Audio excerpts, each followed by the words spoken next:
Welcome to The Last Breakfast. Please enjoy the video.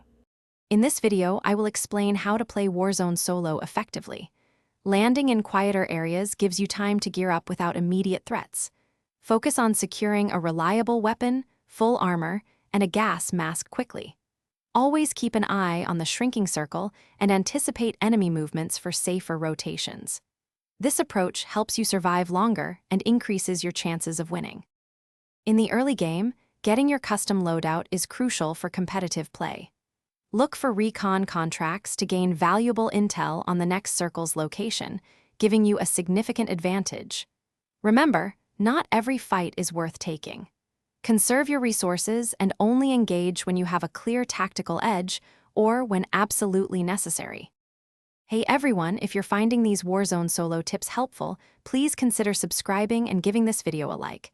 And on another note, just like you need reliable gear in Warzone, you need reliable socks in real life. Life's too short for cheap socks. Go darn tough with a lifetime warranty. Check the description for the link and other great deals. Now, let's get back to the video. As the mid-game progresses, positioning becomes paramount. Always try to secure the high ground. It offers superior sight lines and defensive advantages. Move deliberately between cover, minimizing your exposure to enemy fire. Pay close attention to audio cues like footsteps and gunshots. They are vital for tracking opponents and avoiding ambushes. In the late game and final circles, resource management is key.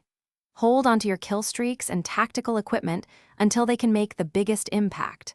Predict where enemies will push and position yourself to counter them effectively. Patience is a virtue here. Let your opponents thin each other out, then strike when the opportunity is ripe for victory. Thanks for watching. If this was helpful, leave a like and consider subscribing. See you next time.